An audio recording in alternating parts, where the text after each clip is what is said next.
Frères et sœurs, bonjour. Merci d'avoir prêté l'oreille à notre rubrique matinale. Ce matin encore, nous allons utiliser un verset. C'est Apocalypse chapitre 5, verset 5. Et l'un des vieillards me dit, ne pleure point. Voici, le lion de la tribu de Juda a vaincu pour ouvrir le livre et ses 7 sceaux. L'apôtre Jean a eu une vision du trône de Dieu dans le ciel et celui qui était assis sur le trône tenait dans sa main droite un livre, un rouleau. Le rouleau avait 7 sceaux et personne n'était digne de le saisir et de l'ouvrir. Ce rouleau nous rappelle le prophète qui a acheté une terre et reçu un rouleau scellé comme contrat d'acquisition dans Jérémie chapitre 32, verset 11. Ainsi, le rouleau scellé de l'Apocalypse, chapitre 5, peut être considéré comme les titres de propriété de ce monde. Christ possède donc les titres de propriété de ce monde. D'abord, Jean a pleuré et fut triste parce que personne ne pouvait ouvrir les sceaux. Il n'y avait personne qui pouvait ouvrir le sceau, qui pouvait régner sur le monde, sur sa propriété, sur la propriété de Christ. Puis il fut dit que le lion de la tribu de Juda a remporté la victoire et pouvait ouvrir les sceaux du rouleau. Jean regarda et au milieu du trône, il ne vit pas un lion, mais c'était un agneau. C'était Jésus-Christ. C'était Jésus-Christ. On lui a dit, le lion de la tribu de Juda. Est-ce que Jean a vu un lion? Non, un agneau. C'était Jésus-Christ.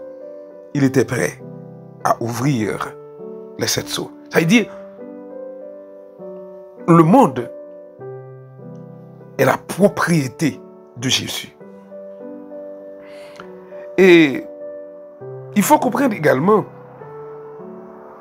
dans Genèse chapitre 49, quand Jacob, étant âgé, avait voulu déverser des bénédictions sur ses fils, ses 12 fils,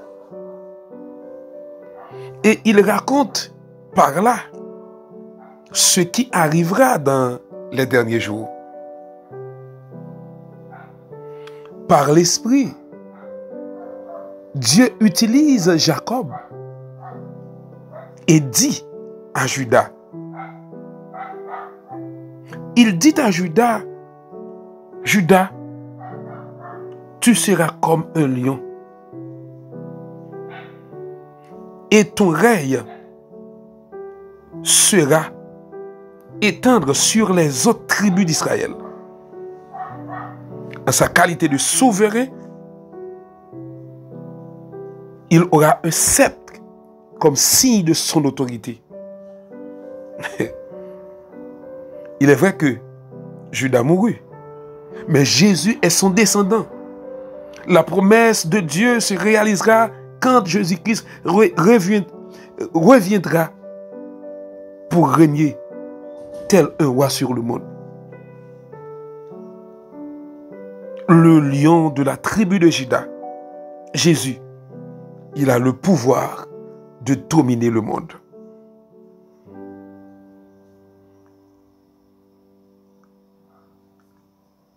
Il est le lion de la tribu de Juda. Quand on dit lion, c'est le roi des animaux. Le roi des animaux. Jésus-Christ est le chef des chefs. Quand on dit lion, c'est un animal très fort. Un animal courageux. Rugit pour effrayer ses ennemis. C'est ce que Christ fait pour nous. Quand les ennemis entendent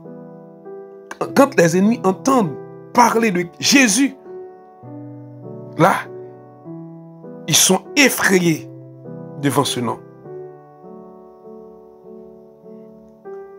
Le lion possède de grandes dents pour tuer et détruire. Christ lui-même a dit, tout pouvoir m'a été donné dans le ciel et sur la terre. Alléluia. Jésus a le pouvoir. Il est le lion de la tribu de Juda.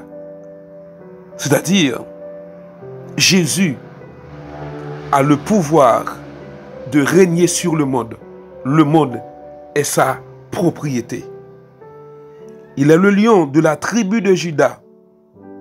C'est-à-dire, Jésus a la capacité de régner sur le monde.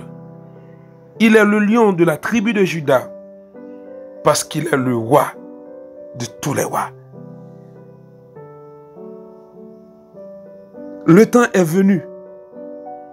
Nous devons bénir le nom de l'Éternel. Nous devons glorifier Dieu. Nous devons le remercier. Car Jésus a gagné la bataille. Et en Christ, nous avons la victoire. Personne ne pouvait ouvrir le livre.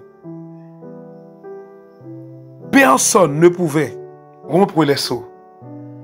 Mais Christ, il a gagné la bataille. Il est le sauveur du monde. Il règne éternellement. Que ce sauveur règne dans votre cœur, dans votre âme, dans votre esprit. Merci. Bonne journée à vous tous. Que le Seigneur vous bénisse abondamment.